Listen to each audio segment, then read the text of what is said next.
Ok, bienvenue à tous et bienvenue sur le podcast Sport Santé Nutrition. Je m'appelle Médéric, je suis coach sportif et tous les dimanches, je t'apprends à te remettre en forme et à te préparer et te transformer physiquement grâce au sport, à la santé et à la nutrition.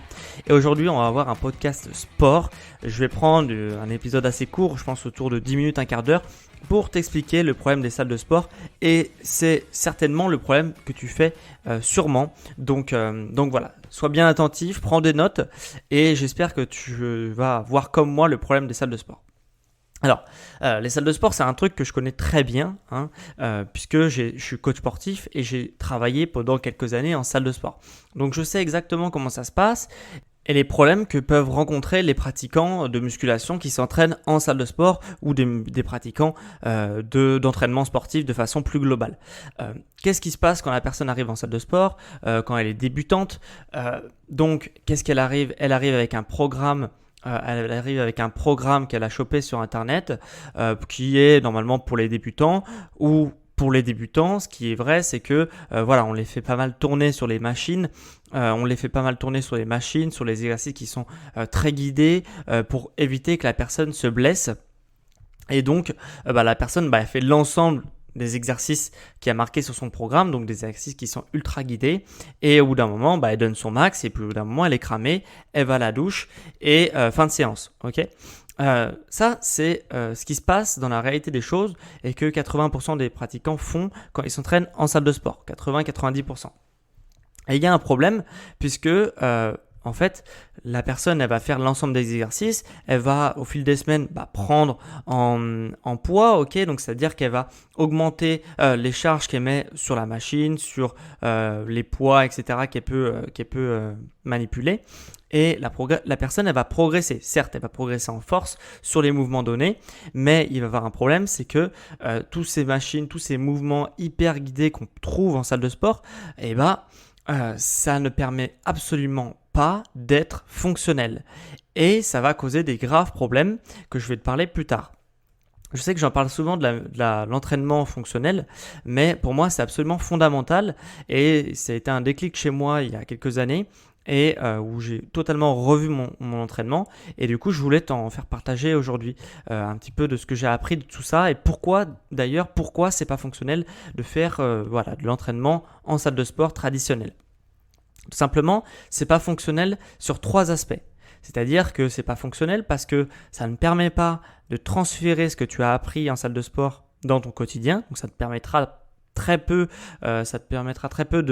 d'être plus performant au quotidien dans les tâches de la vie de tous les jours qui demandent un peu de force, comme soulever, ranger tes courses, donc transporter les sacs de courses, j'en sais rien, tous les trucs qui demandent un peu de force. Voilà, ça ne te permettra pas justement d'être plus performant sur ces mouvements-là. Deuxième chose, c'est que ça ne permettra pas non plus d'être plus performant, donc ça te fera un peu plus de performance, mais ça ne te permettra pas d'être vraiment performant dans ton activité sportive. Okay, si tu charges très lourd, si tu arrives à être très explosif sur les exercices qui sont guidés en salle de sport, tu n'arriveras pas forcément, voire pas du tout, à transférer ce que tu as appris dans ton activité sportive pour être également explosif, précis, etc. dans ton activité sportive. Okay, donc si tu fais ça en termes de préparation physique, tu vas perdre ton temps et ça va même être contre-productif comme on va le voir dans la suite de l'épisode. Et troisièmement, ça peut même être dangereux parce que en fait, en salle de sport, je te donne un exemple tout bête avant de rentrer dans les détails, c'est-à-dire que par exemple pour un déménagement, il se peut que par des personnes qui sont même très fortes, qui soulèvent des charges assez lourdes, pendant un déménagement, bien qu'elles manipulent des charges qui sont beaucoup moins lourdes que celles qu'elles ont l'habitude de manipuler en salle de sport, elles se blessent et elles se font des blessures qui peuvent être plus ou moins graves. Et ça, on se dit ça, c'est surprenant quand même. Normalement, quand tu as la force pour faire quelque chose, et que tu fais un truc qui demande que 20% de ta force, pour toi, ça devrait être facile. Et c'est plus compliqué que ça et c'est ce que je vais te montrer dans le podcast. Donc, ces mouvements, ils sont pas fonctionnels et parce qu'ils peuvent pas être transférables au quotidien, qui peuvent pas être non plus transférables dans ton activité sportive et qui peuvent être dangereux dans la vie de tous les jours. Qu'est-ce qui me permet de dire ça, d'affirmer que les mouvements en salle de sport ne sont pas fonctionnels et ne permettent pas tout ce que je viens de te dire. Je vais t'expliquer les choses assez facilement. par le biais de 3 concepts qui sont des concepts de sciences du sport. Tout simplement, quand tu vas en salle de sport, tu fais les mouvements, les machines, les exercices qui sont traditionnels, qui sont vus et revus sur Internet tous les jours. Ces exercices-là, ils ne te permettent pas de travailler des mouvements, ils permettent de travailler des muscles. Okay ? C'est 2 approches qui sont totalement différentes, le travail du mouvement ou le travail du muscle. Puisque en salle de sport, comme on travaille les muscles, généralement, si les machines, les exercices sont bien pensés, bien conçus, etc., ils mettent justement, ces exercices-là, mettent tes muscles dans une position optimale, dans un axe optimal de travail, ce qui permet le recrutement parfait de ces fibres-là pour les stimuler un maximum. Donc ça, c'est optimal si tu veux faire du bodybuilding, si tu veux prendre rapidement en masse musculaire, etc., etc. Mais si tu veux avoir un corps qui te permette de faire plus de choses au quotidien, c'est loin d'être idéal et c'est même l'une des pires voies possibles puisque, comme je t'ai dit, tu ne travailles pas des mouvements mais tu travailles des muscles dans un angle précis. Et donc, qu'est-ce qui se passe quand, dans ton sport, dans ta vie quotidienne, dans n'importe quelle circonstance de ta vie, tu travailles des mouvements qui sont à peu près similaires à ce que tu as l'habitude de faire, mais dans un autre angle, qu'est-ce qui se passe? C'est que tu perds énormément de force. Okay? C'est-à-dire que, par exemple, pour reprendre l'exemple du déménagement que je t'expliquais tout à l'heure, quelqu'un qui va avoir l'habitude de faire du soulevé de terre en salle de sport avec 2 poids qui sont idéalement répartis de chaque côté, avec une barre qui peut être prise à pleine main, avec un axe de force où on va soulever les 2 jambes en même temps, après on va tirer avec le dos, etc. Ça, c'est un mouvement de salle de sport. Tu peux charger très, très, très, très lourd sur ce type d'exercice-là. Et après, quand on veut soulever un canapé lors d'un déménagement, on trouve ça beaucoup plus lourd. Alors que on a l'habitude de faire 100 kg au soulevé de terre et là, on fait 20 kg le canapé et on trouve ça beaucoup plus lourd. Et en plus, on peut se blesser. Et pourquoi on trouve ça beaucoup plus lourd et pourquoi c'est pas pareil? Puisque comme je t'ai dit, les 2 poids ne sont pas du tout idéalement répartis. On a une prise qui est un peu hasardeuse et on a un partenaire qui pousse quand on veut tirer, etc. Donc, on est déséquilibré et tout ça fait que on perd énormément de force. Et dans ton activité sportive, c'est exactement la même chose. Les mouvements qui sont similaires, même si tu travailles très très dur en salle de sport, tu ne vas pas pouvoir les convertir dans ton activité sportive. Donc, tu t'épuises en fait, ton corps il est très puissant mais il n'arrive pas à s'exprimer et il n'arrive pas à transférer tout ce qu'il a appris. Et en plus de ça, c'est-à-dire que tes muscles, tes tendons, tes articulations sont forts dans un seul angle, okay? L'angle de travail que tu as l'habitude de travailler en salle de sport. Okay? Et qu'est-ce qui se passe quand tu changes cet angle-là? Bien souvent, tu perds de la force et ça peut même aller jusqu'à une blessure puisque toi, tu sais que tu as de la force donc tu vas aller au-delà de ce que ton corps peut permettre de faire puisque si tu changes d'angle, c'est plus du tout la même limonade et tu arrives à te blesser comme ça. Donc ça, c'est un vrai problème. Et ça peut, dans le meilleur des cas, tu perds énormément de force et d'énergie en faisant ces mouvements-là au quotidien ou dans ton sport. Et dans le pire des cas, ça peut même aller jusqu'à la blessure puisque tes muscles, tes articulations, tes tendons, etc., ils ne sont pas stimulés sur tous les angles qui existent pour un mouvement donné. Et c'est pour ça que quand on travaille les muscles, on ne travaille pas les mouvements. Et quand on travaille les mouvements, on travaille beaucoup moins les muscles également. Mais on apprend à être précis dans un mouvement pour pouvoir réaliser le mouvement de plus en plus facilement. Voilà. Deuxième chose qui permet d'affirmer que ces mouvements-là ne sont pas du tout fonctionnels, c'est que quand on fait justement l'exercice en salle de sport, généralement on est mis dans des conditions optimales et généralement on est assis. Okay, on travaille beaucoup assis en salle de sport. Alors il y a quand même pas mal d'exercices qui sont debout, on me dira, mais il y a toujours un support quand même qui permet de stabiliser, donc que ce soit quelque chose d'extérieur qui permet de stabiliser. Donc des fois on est assis, donc un dossier c'est quelque chose qui permet de stabiliser. Des fois on est assis, à moitié assis pour qu'on tire une charge par exemple. Etc. Ça, encore une fois, c'est absolument pas fonctionnel pour la simple et bonne raison, c'est que si demain je te demande de soulever un canapé, tu vas pas te mettre assis sur une chaise pour soulever un canapé. On est bien d'accord. Donc, c'est des mouvements que tu vas réaliser que en salle de sport et que tu vas jamais réaliser en dehors de cette salle de sport-là. Et du coup, dans ta vie, ou dans ton sport, quand tu vas avoir besoin de faire des mouvements qui vont être semblables, eh ben, tu vas te mettre debout. Et du coup, ça n'a rien à voir en termes de stabilité de réaliser un mouvement assis ou debout. Voilà, tout simplement. Et du coup, de faire des mouvements assis, ça va causer un autre problème, c'est que tu ne travailles pas ta stabilité, tu ne travailles pas ton équilibre. Donc, tu ne travailles ni ta stabilité articulaire, ni ton équilibre. Et ce qui se passe, c'est que les gens qui sont en salle de sport et qui travaillent beaucoup avec les matériaux classiques de salle de sport, ont un gainage qui est absolument pourri. Du coup, on peut faire après n'importe quel travail de gainage par la suite en complément, ça n'arrivera jamais à remplacer un travail fonctionnel, encore une fois je le répète, mais fonctionnel, qui inclut le gainage et qui n'isole pas les muscles et qui fait des mouvements fonctionnels et qui permet du coup de prendre le mouvement comme un mouvement et pas comme un exercice qui permet de travailler un muscle. Voilà, donc ça c'est une approche différente. Et le gainage, c'est aussi un problème parce qu'on arrive à des pathologies après, notamment au niveau du dos, pour les pratiquants de salle de sport, alors que on travaille avec des charges extrêmement lourdes et le gainage ne suit pas derrière. Voilà.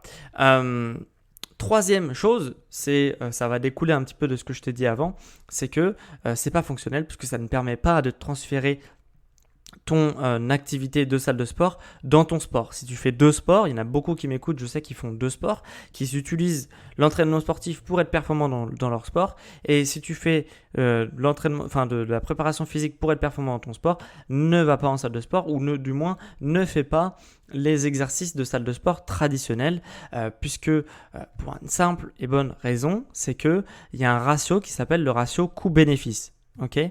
Et pour t'expliquer un petit peu ce ratio, c'est pourquoi on prend du muscle. Faut répondre à cette question-là. Pourquoi on prend du muscle? Pourquoi une personne prend du muscle ou une personne ne prend pas de muscle? Pourquoi une personne prend du muscle? C'est que, en fait, pour schématiser un max, l'idée c'est vraiment de détailler mon propos, c'est que on prend du muscle parce qu'on soumet son corps à une charge de plus en plus importante et du coup le corps va s'adapter en gagnant en masse musculaire pour pouvoir réaliser, pour pouvoir pousser ou tirer ou ce que tu veux, mobiliser la charge de plus en plus facilement. Et du coup, à chaque fois, on met un peu plus, un peu plus, un peu plus, un peu plus, et c'est comme ça qu'on prend du muscle. Ça, c'est le principe du bodybuilding, ok ? Donc ça, c'est le principe. Et si tu fais ça en salle de sport, ok, pour être plus performant dans ton sport, ce qui va se passer, c'est que tu vas prendre du muscle, mais ce muscle-là, il va pas être fonctionnel. Donc, quand tu vas après faire ton sport, de 1, tu vas pas pouvoir réutiliser la force et tout ce que tu avais appris en salle de sport, mais en plus de ça, tu vas être plus lourd, ok ? Et tu vas avoir du muscle qui sert à rien ou à pas grand chose. Et du coup, tu vas pas comprendre pourquoi tu n'es pas performant, pourquoi tu as des moins bonnes performances que les gens qui sont à côté de toi dans ton équipe ou quoi, ou même les collègues de travail que tu pourrais avoir qui feraient le même sport que toi. Tu vas pas comprendre parce qu'ils font rien et ils arrivent à avoir des bons résultats et toi tu as des moins bons résultats alors qu'en plus tu fais de la salle de sport à côté. Tu devrais te dire je vais être plus performant comme ça, etc. Non, parce qu'en fait tu te tires une balle dans le pied puisque tu te fais des exercices qui vont être justement pas fonctionnels, qui vont pas t'aider dans ton sport et en plus qui vont te rendre plus lourd. Et c'est comme si grosso modo tu prenais du gras. Alors c'est sûr, c'est un peu mieux quand même de prendre du muscle parce qu'il y a un petit transfert qui se fait, mais ce transfert il est loin d'être optimal. Et c'est pour ça que quand on fait des exercices fonctionnel, on est aussi beaucoup plus sec, on est beaucoup moins massif que des gens qui font du bodybuilding, tout simplement parce que c'est du muscle qui est fonctionnel et c'est pas du muscle qui est là pour justement prendre de la masse musculaire un peu de façon automatique et bête et méchante. Après, c'est pas de la gonflette, parce que ce concept de gonflette, il n'existe pas en réalité. Les personnes qui ont des gros muscles sont très forts, mais ils sont très forts sur un axe sur des mouvements qui sont vraiment très ciblés sur un axe de force, et du coup ils sont pas forcément forts dans la vie quotidienne. Voilà, c'est pas parce qu'un mec est énorme qu'il va, j'en sais rien, être un monstre à la boxe parce qu'il va avoir une puissance phénoménale. Non, ça il va avoir plus de puissance que quelqu'un qui fait rien, bien sûr, mais quoique avec la technique quand même on peut compenser pas mal de choses. Et voilà, c'est assez simple à comprendre. C'est-à-dire qu'ils vont être simples, ils vont être super forts, mais sur leur mouvement, et dès qu'ils sortent de leur cadre, et du coup ils sont beaucoup moins forts. Ils vont être quand même plus forts que quelqu'un qui fait rien généralement.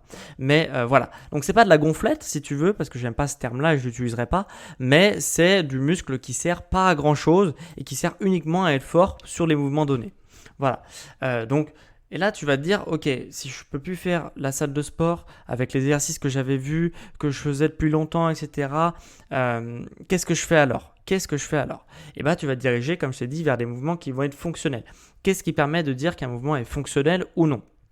Déjà, il reproduit des gestes qui sont simples, ok, que tu peux réaliser dans ta vie quotidienne. L'exercice de tirer, pousser, sauter, marcher, etc. Tous ces mouvements sont simples. On va les faire sur des axes différents, avec des leviers différents, etc. Mais on fait des mouvements qui sont simples à réaliser, et que du coup, tu vas pouvoir progresser simplement dessus. Deuxième chose, c'est que les mouvements que tu fais, tu ne dois pas avoir d'aide extérieure qui t'aide à réaliser le mouvement. Je m'explique. Si tu es assis, c'est une aide extérieure. Si tu es accroché à tenir sur un truc pour réaliser le mouvement, c'est une aide extérieure, etc., etc. Tu ne dois pas avoir de choses qui justement t'aident dans le mouvement. Voilà. Il n'y a pas de facteur extérieur, autre que ton corps, qui doit permettre de réaliser le mouvement. Petit bémol, sur certains mouvements, on peut quand même utiliser une aide extérieure pour progresser.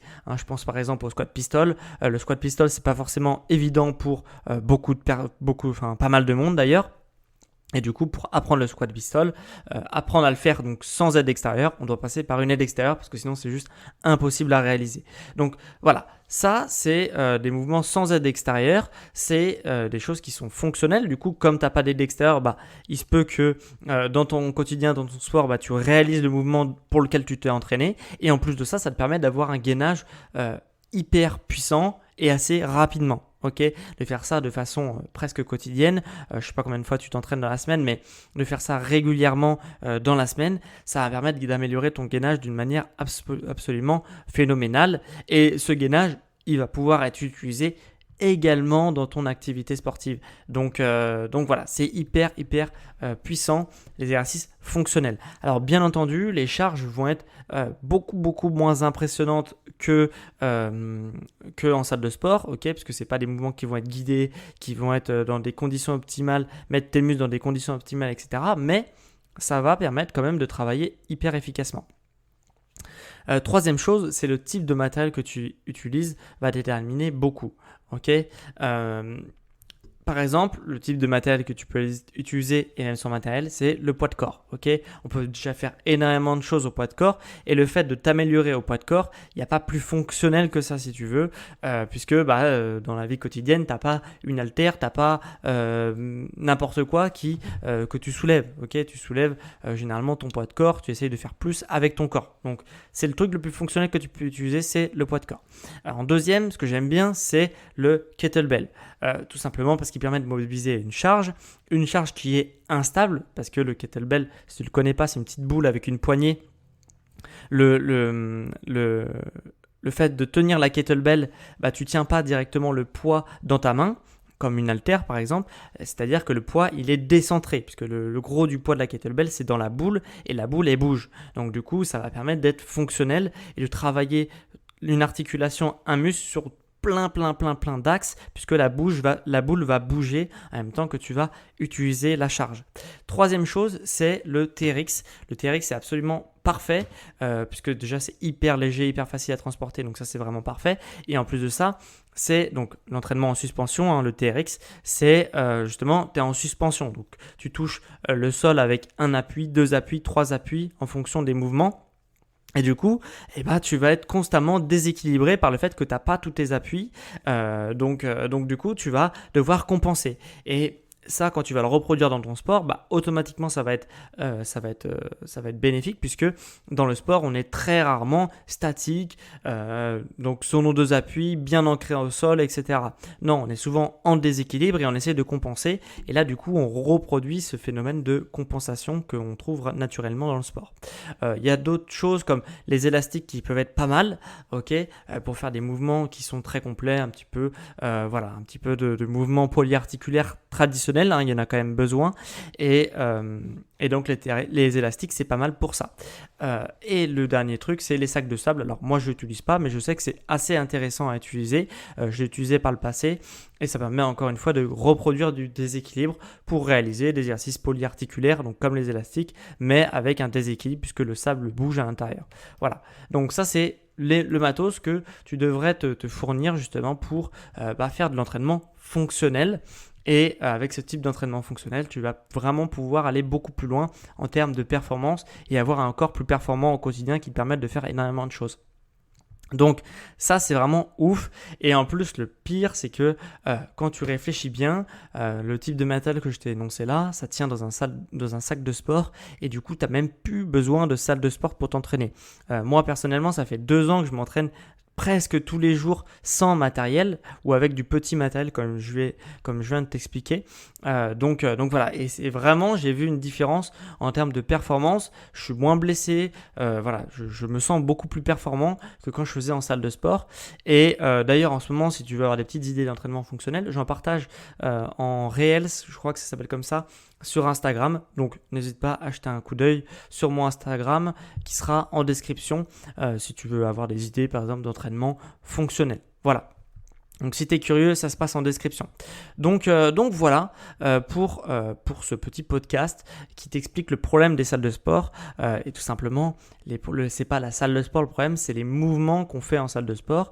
Après, bien entendu, il y a des salles de sport qui sont beaucoup plus fonctionnelles que d'autres, qui vont te mettre à disposition d'ailleurs le matos que je viens de te dire, donc les TRX, les kettlebells, les sacs de sable, les élastiques, voilà. Donc poids de corps, forcément, c'est à toi. Donc voilà, mais voilà. Il y a des salles de sport qui sont beaucoup plus fonctionnelles. Mais tout ce qui est le gros travail avec machine, avec poulie, avec des coussins, avec des machines, il y en a partout, des cadres guidés, même des haltères, c'est pas très fonctionnel, même des barres, c'est pas fonctionnel, c'est mieux que certaines choses, mais c'est quand même pas hyper fonctionnel non plus, parce qu'on travaille toujours sur le même angle pour stimuler les muscles, comme je t'ai expliqué. Donc voilà, c'est pas du travail qui est idéal. Et voilà. Donc voilà le problème des salles de sport. Donc si tu veux toujours t'entraîner au chaud dans une salle de sport, ce que je t'invite pas à faire, moi je préfère m'entraîner dehors justement pour profiter aussi de la nature et du soleil. Mais voilà, voilà ce que je peux te dire sur les salles de sport et sur les mouvements et l'exercice à ne pas faire en salle de sport. Maintenant, si toi aussi tu veux faire la transition vers un entraînement plus fonctionnel ou alors que tu veux commencer ces types d'entraînement fonctionnels, moi ce que je t'invite c'est de prendre un rendez-vous avec moi, un rendez-vous en visio avec moi en passant par le lien en description. Pendant ce rendez-vous, on verra comment tu pourras adapter ton entraînement à tes objectifs et peut-être par la suite m'engager pour te coacher à distance et atteindre au plus vite tes objectifs. Tout ça, ça se passe en description.